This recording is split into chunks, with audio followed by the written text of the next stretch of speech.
Bienvenidos a La mente y sus cicatrices. Soy Pablo de Lorenzo, psicólogo experto en trauma y acoso. Hoy quiero proponer una metáfora que yo creo que, si se entiende de verdad, puede cambiar por completo la forma en la que uno mira el trauma complejo. La baja autoestima, la vergüenza tóxica, el autosabotaje e incluso ciertas adicciones y muchas formas de sufrimiento que muchas veces se viven como si fueran un defecto moral. La metáfora es esta.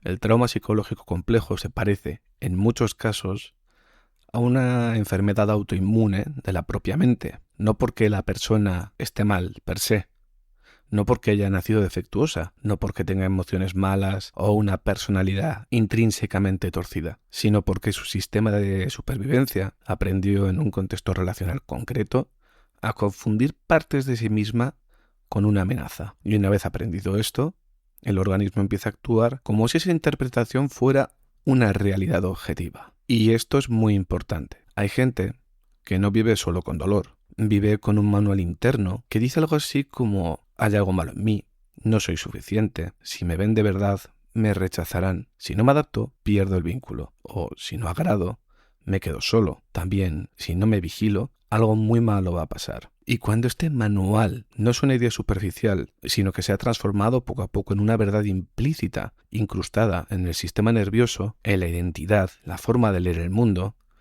la persona empieza a organizar su vida alrededor de esa premisa falsificada. Ahí aparecen conductas que desde fuera pueden parecer irracionales, exageradas, grotescas o autodestructivas también, pero que por dentro tienen una lógica de supervivencia muy clara. Por eso, este episodio no va de justificarlo todo, va más bien de comprender la función profunda de cosas que muchas veces suelen juzgarse demasiado rápido. Va de intentar responder a una pregunta clínica mucho más seria que el clásico ¿qué le pasa a esta persona? La pregunta sería: ¿qué tuvo que aprender esta persona para seguir vinculada, para no derrumbarse o para no sentirse radicalmente sola? Una vez que entendemos eso, todo cambia. Una de las ideas que más repito en consulta es que no hay emociones malas. Hay emociones difíciles, molestas, intensas, emociones que son socialmente incómodas, que pueden empujarnos a hacer cosas dañinas si no las sabemos manejar, pero la emoción en sí no es mala. La vergüenza, la rabia, el miedo, los celos, la desesperación o incluso el alivio que da una sustancia o hasta las autolesiones, todo eso tiene una lógica humana, aunque sea contraintuitiva. El problema empieza cuando la emoción no se interpreta como una señal, sino como una prueba. Y esto es fundamental. Es decir, cuando no solo siento vergüenza, sino que concluyo, siento vergüenza porque hay algo defectuoso en mí. Cuando no solo siento celos, sino que concluyo, lo siento porque en el fondo no merezco ser elegido. Cuando no solo tengo ansiedad, sino que la leo como confirmación de que no valgo, de que no voy a poder o de que algo espantoso está a punto de pasar y lo vivo con una sensación de realidad absoluta. Y esto en el fondo es una pequeña tragedia, porque la emoción deja de ser una experiencia transitoria y se convierte como en una especie de evidencia explícita contra uno mismo. Y aquí entramos ya en el corazón del trauma complejo. Muchas personas no aprendieron simplemente a tener emociones intensas, aprendieron a interpretarse a través de las reacciones de quienes debían cuidarlas, validarlas o servirles de espejo. Aprendieron quiénes eran por cómo eran tratados, por lo que se les decía de forma explícita sobre ellos y sobre todo por lo que se les transmitía implícitamente. Es decir, un niño no puede decir con serenidad filosófica: mi madre es emocionalmente inmadura y está proyectando en mí su propia incapacidad para regularse. No, el niño suele hacer algo mucho más adaptativo y mucho más peligroso a largo plazo. Concluye que el problema es él, porque pensar que el cuidador falla rompe totalmente la estructura.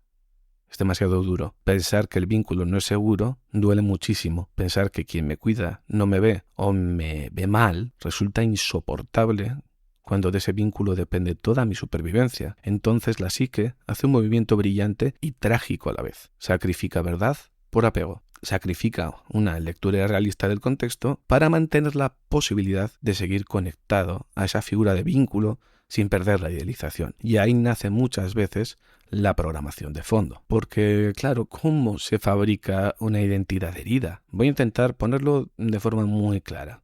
Si una persona crece en un entorno donde para ser querida tiene que minimizarse, adaptarse, no molestar, no contradecir, no pedir demasiado, adivinar el estado emocional de los demás constantemente o convertirse en útil para no ser una persona que es abandonada, lo que va interiorizando poco a poco, gota a gota, no es solo una pauta de conducta. Va interiorizando una ontología, una esencia de sí mismo, una forma profunda de entender quién es y qué lugar ocupa en el mundo. No es simplemente he aprendido a agradar, es más bien, si no agrado no merezco permanecer en el vínculo. No es solo me pongo nervioso si alguien se enfada, sino que más bien podemos leerlo como el enfado del otro amenaza mi valor y pertenencia. No es me cuesta descansar, es más bien si no produzco, si no rindo, si no demuestro, mi existencia pierde legitimidad. Y cuando estas reglas se repiten durante años, sobre todo en etapas tempranas, el sistema deja de vivirlas como reglas aprendidas y las vive como una realidad, una mentira aprendida. Y este es uno de los puntos donde a veces ciertas aproximaciones cognitivo-conductuales se quedan algo cortitas, no porque sean inútiles ni de lejos, sino porque si uno trabaja demasiado rápido en el nivel de la idea consciente, puede chocar con un problema bastante más profundo. El paciente no está defendiendo una creencia como quien sostiene una opinión, la está encarnando como quien defiende una ley física del universo, es decir, algo esencial. No negocias con la gravedad, por decirlo así. No piensa quizás no valgo, siente que no vale, no piensa tal vez me abandonen, vive en un cuerpo que anticipa el abandono. No piensa a lo mejor soy defectuoso. Su sistema está organizado como si ya lo fuese. Ese es el problema. Está totalmente cincelado en la identidad de la persona, como si fuese una roca. Y ahí discutir racionalmente con el síntoma puede parecerse a discutir con un alarma de incendio sobre si el humo es estadísticamente improbable. El problema no es que el sistema no entienda argumentos. El problema es que se está operando desde una verdad emocional que está ya consolidada de base. Es decir, se cree y se siente de verdad. Es como si a ti te dicen que no existes. Dices, no, eso no es cierto. Yo siento que existo. Estoy aquí. Y aquí entra la metáfora central de este episodio, la mente autoinmune. En una enfermedad autoinmune, el sistema defensivo no es malo en sí mismo. No se despierta una mañana con ganas de destruir el cuerpo porque sí, por capricho propio. Lo que ocurre es algo mucho más perturbador. El sistema empieza a confundir elementos propios con amenaza. Ataca lo que debería reconocer como parte de sí. Con el trauma complejo pasa algo parecido, pero en el plano psicológico. El sistema defensivo no es perverso por naturaleza. De hecho, en origen intenta proteger. Lo que sucede es que aprende a leer aspectos del propio yo como si fueran peligrosos. Entonces la persona que ha vivido esa experiencia en la que ha tenido que integrar que no es suficiente o que no es valiosa, siente que la necesidad se vuelve peligrosa, la dependencia se vuelve peligrosa, la espontaneidad se vuelve peligrosa, la rabia también.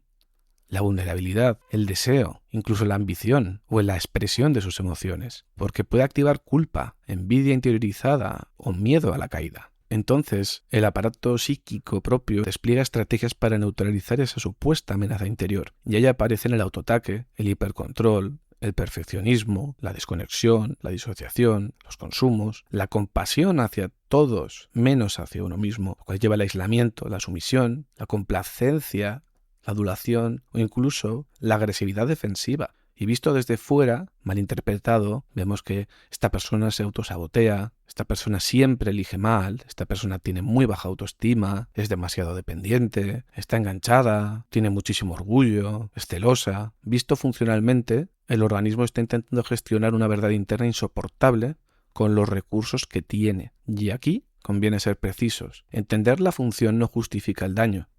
Una conducta puede tener lógica y a la vez hacer mucho daño. Puede ser comprensible y seguir siendo destructiva, porque puede ser muy protectora para una parte del sistema y devastadora para la vida de la persona o para quienes les rodean. Pero todo tiene una lógica interna, si os fijáis. Es muy importante, porque comprender no lleva a la absolución en sí. Comprender es una vía para poder intervenir mejor y por lo menos para entenderse mejor. Y una de las operaciones terapéuticas que yo considero más importante es ayudar al paciente a pasar de una lectura esencialista a una lectura funcional y contextual. No es lo mismo decir soy un desastre, que decir, mi sistema nervioso aprendió a anticipar fracaso y a desorganizarse cuando siente evaluación. No es lo mismo decir, soy tóxico, que decir, mi sistema entra en hipervigilancia del vínculo y usa control, comprobación o celos para amortiguar el terror, el abandono y la vergüenza comparativa. No es lo mismo decir soy débil porque consumo que decir mi sistema encontró un analgésico rápido para apagar estados internos que no sabía regular de otro modo. Tampoco es lo mismo decir simplemente yo es que soy frío que decir mi sistema aprendió que implicarse demasiado duele, así que usa distancia, ironía o bloqueo para no quedar expuesto. Fijémonos en lo que cambia todo aquí. No se borra la responsabilidad, no romantizamos el síntoma. Lo que hacemos es desmoralizar el sufrimiento en el buen sentido de la palabra. Se saca del marco de culpa esencial y se mete en un marco de aprendizaje, adaptación y función. Y esto es profundamente compasivo para el propio paciente, porque la vergüenza extrema paraliza. En cambio, cuando una persona empieza a ver que lo que hace tiene historia, tiene una función, se abre una pequeña rendija de esperanza, se abre una pequeña comprensión, puede entenderse un poco más. Y no está solo frente a un monstruo moral. Está frente a un sistema que, aunque esté equivocado en sus métodos, tiene una lógica que quizás no había podido ver nunca. Y aquí a mucha gente le ayuda muchísimo una perspectiva que es el IFS, los sistemas de la familia interna. Aunque a veces se enseña de forma demasiado etérea o demasiado bonita, es para mí un modelo precioso. Si lo vamos a traducir al lenguaje práctico, este modelo parte de una intuición clínica muy útil. Dentro de una misma persona pueden coexistir suborganizaciones o modos internos distintos, cada uno con una función concreta. Algunos gestionan, algunos apagan incendios, algunos cargan con dolor más antiguo, y el problema no es que existan estas partes. El problema es que se rigidizan, se polarizan y otras quedan organizadas alrededor de miedo, vergüenza o amenaza.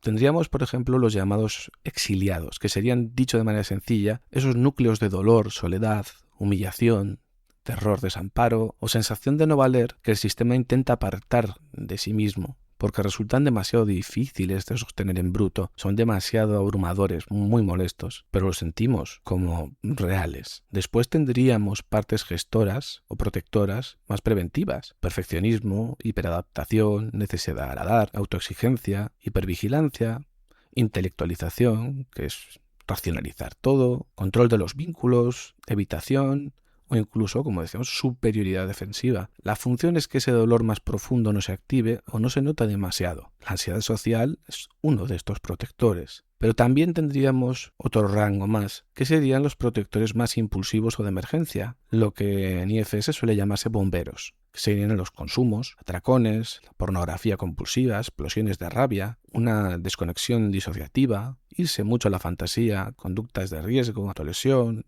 un montón de cosas, incluidas, por ejemplo, horas infinitas de pantallas. Cualquier cosa que baje el volumen cuando el sistema siente que se está desbordando. Es decir, todo lo que te puede sacar de un estado emocional muy intenso o desagradable es un bombero, por decirlo así, que te hace un pequeño reset y puede ser adictivo también. Lo importante no es aprender el vocabulario como si fuera un catecismo ni nada por el estilo. Lo importante es captar un poco la lógica que tiene por dentro.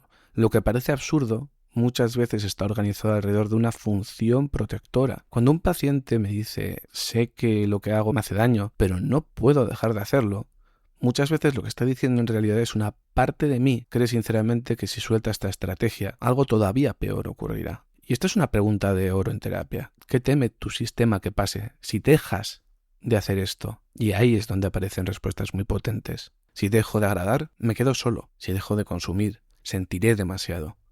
Si bajo la guardia en pareja, van a volver a herirme. Si descanso y me relajo, me siento inútil. Si no me ataco yo primero, me atacarán los demás.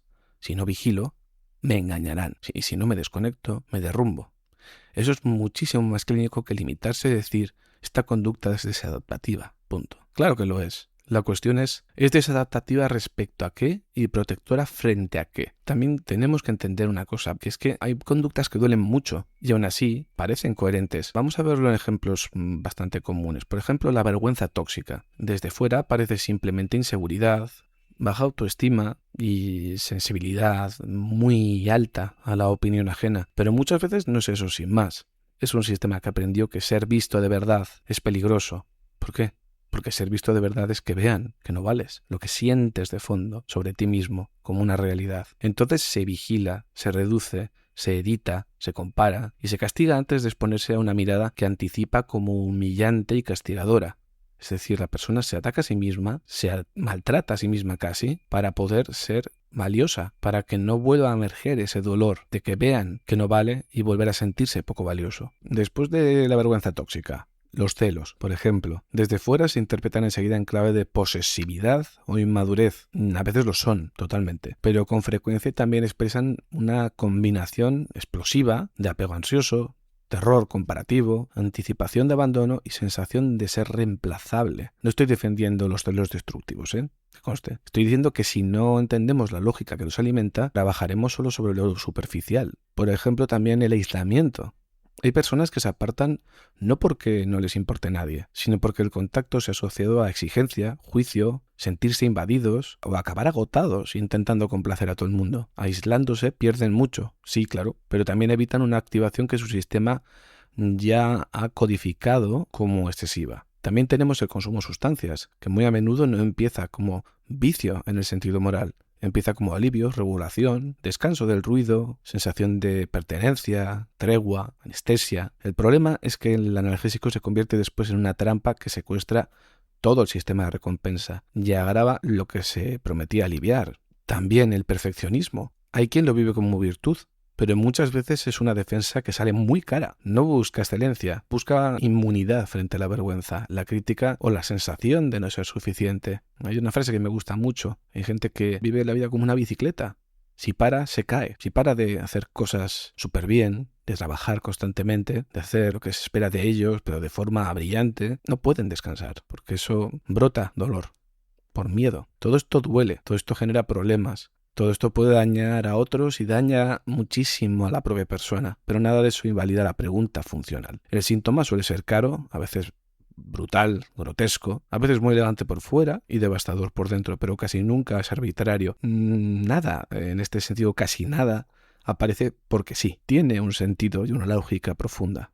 Por lo menos desde este modelo yo lo percibo así. Y hay otro punto además que me parece que es muy importante abordar, que es el por qué algunas terapias ayudan mucho y otras se siente que quedan cortas o ayudan una capa pero no llegan al núcleo. Si un paciente tiene muy clara la teoría de su trauma, sabe de dónde viene todo y puede explicar a la perfección por qué se activa, conoce también los conceptos del apego, sabe incluso nombrar nombres y sus patrones, y aún así sigue sintiéndose defectuoso en lo más profundo, probablemente no le falte información, le falta procesamiento. Y aquí la palabra clave es esa, procesamiento. No basta con saber, no basta con entender intelectualmente lo que nos sucede. Ayuda, sí, pero no basta con repetir frases racionales si el cuerpo, la memoria emocional y la identidad implícita siguen viviendo bajo la misma programación de amenaza. Por eso no pocas personas dicen algo así como: sé perfectamente que no debería pensar así, pero lo siento como verdad. Y esta frase es crucial. Ahí se ve la distancia entre claridad y transformación. El trabajo terapéutico de verdad no solo consiste en discutir pensamientos. Para mí consiste en revisar, sentir, actualizar, reorganizar y metabolizar experiencias que se han quedado encapsuladas como realidades, como verdades. No se trata de convencer a la persona de que vale. Se trata de ayudar a que el sistema deje de tratarla como si fuese una amenaza o un fraude.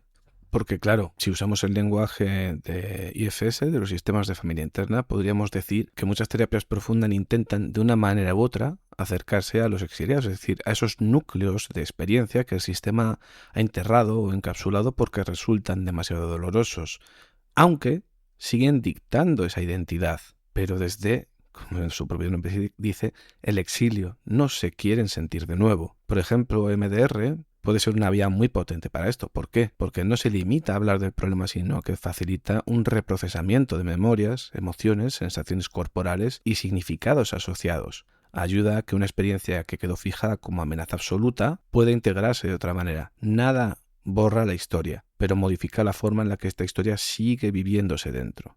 Ahora bien, el MDR no es la única vía, ni mucho menos. También pueden ser muy útiles enfoques narrativos bien hechos donde la persona reconstruye su historia con más contexto, más responsabilidad bien ubicada y menos culpa globalizada. A veces una parte del trabajo consiste en desmontar la atribución tóxica. No era que yo fuera malo, era que me adapté a un contexto donde necesité sacar conclusiones muy duras de mí para seguir vinculado. Otra vía potente es la terapia cognitiva centrada en trauma o en culpa y vergüenza, cuando no se queda solo en la superficie racional. Me refiero a trabajos donde se revisan significados nucleares, atribuciones, creencias de responsabilidad, reglas internas y sesgos aprendidos. No para pensar bonito, sino para atacar directamente el núcleo de esa sentencia interna que nos aplicamos desde pequeños. La imaginería de rescripting también puede ser muy eficaz. Permite revisar escenas emocionalmente cargadas, introducir nuevos desenlaces, nuevas protecciones, nuevas lecturas y generar una experiencia correctiva que a veces llega donde la discusión verbal no alcanza. También el trabajo de silla o chairwork,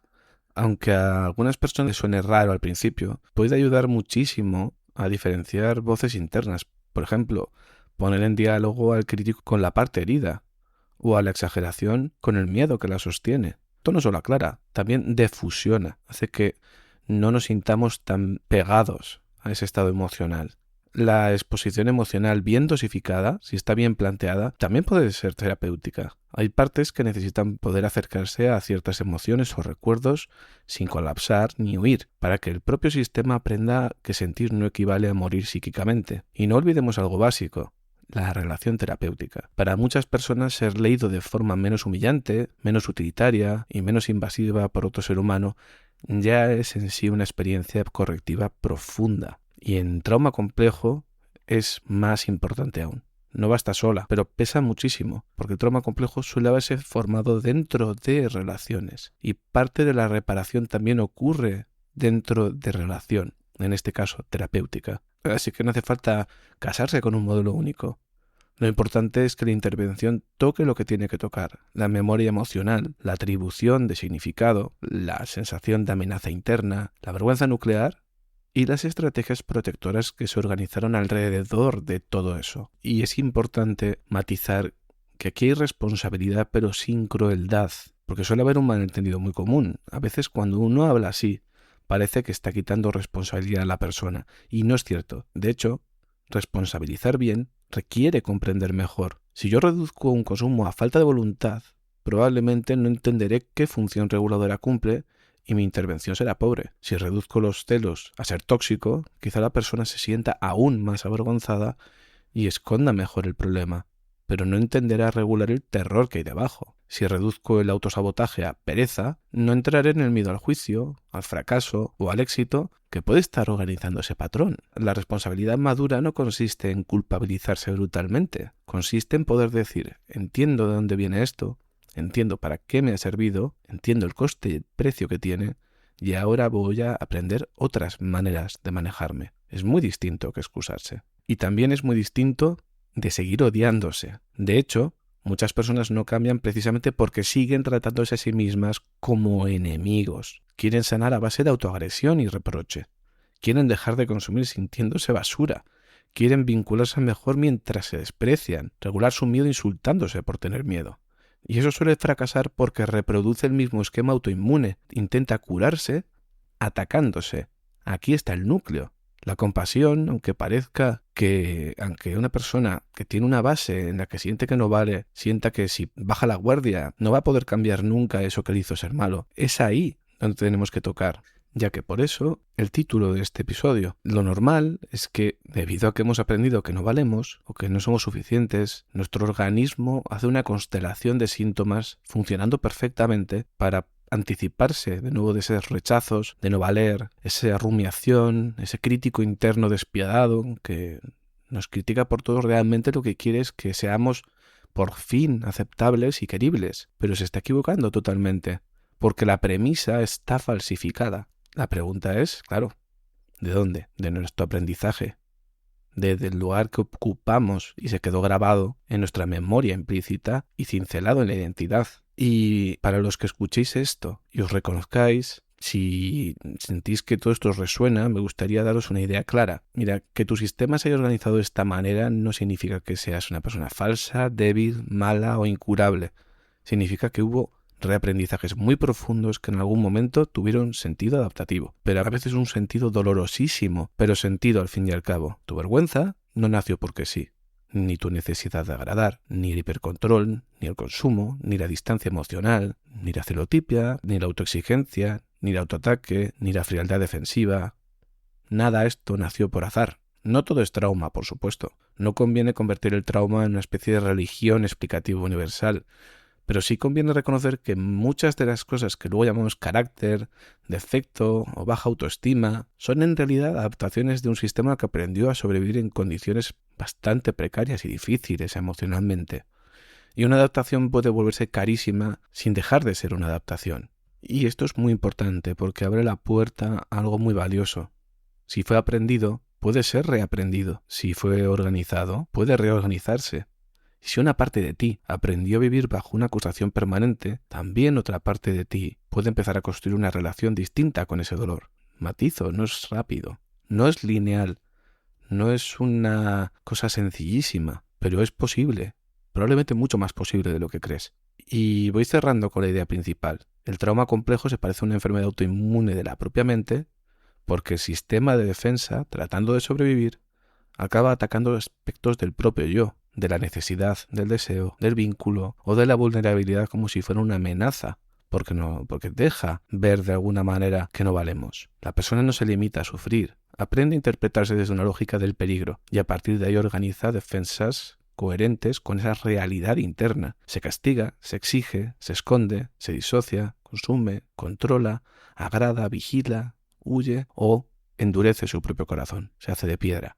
Por eso sanar no consiste solo en quitar los síntomas en general, consiste en revisar qué verdad interna está sosteniendo esos síntomas. A veces el trabajo más importante no es eliminar una conducta de inmediato, sino entender qué exiliado protege, qué miedo evita, qué derrumbe intenta impedir y qué creencia silenciosa la alimenta. Y de ahí, con técnicas distintas, según el caso, con MDR, con trabajo narrativo, con rescripting, con terapia cognitiva profunda, con exposición emocional bien acompañada y con una relación terapéutica segura, el sistema puede empezar a hacer algo que al principio parecía casi ciencia ficción.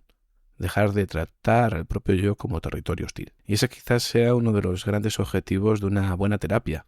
Yo creo que la persona deje de vivir dentro de una mente que la confunde con el enemigo y se alíen. Porque cuando eso empieza a cambiar, la vergüenza ya no manda igual, el síntoma pierde parte de su lógica y por fin el cuerpo descansa un poco. Y uno empieza muy lentamente a sentirse menos un error y más una historia que puede ser comprendida, integrada y transformada, sin decir que con ello se haya borrado todo lo que pasó, pero con una visión y compasión hacia sí mismos que les permite entender el porqué de su mundo interno. Y eso no es poco, es muchísimo. Y hasta aquí llega el episodio de hoy. Si os ha resonado, quizás no sea porque estéis rotos. Quizás sea porque durante demasiado tiempo vuestro sistema ha tenido que protegeros de una manera muy cara. Y entender esto no te quita responsabilidad, pero puede devolverte algo igual de importante. Contexto, dignidad y margen de cambio real. Comentar, como siempre, que tenéis disponible el correo electrónico lamentessuscicatrices@gmail.com para cualquier duda, consulta o propuesta de tema. Nunca suelo decir el Instagram, pero es @pdlpsicología y ahí podéis consultar siempre cada emisión de episodio, contenido que voy subiendo. Muchas gracias por escuchar, por estar ahí y nos vemos en el próximo episodio.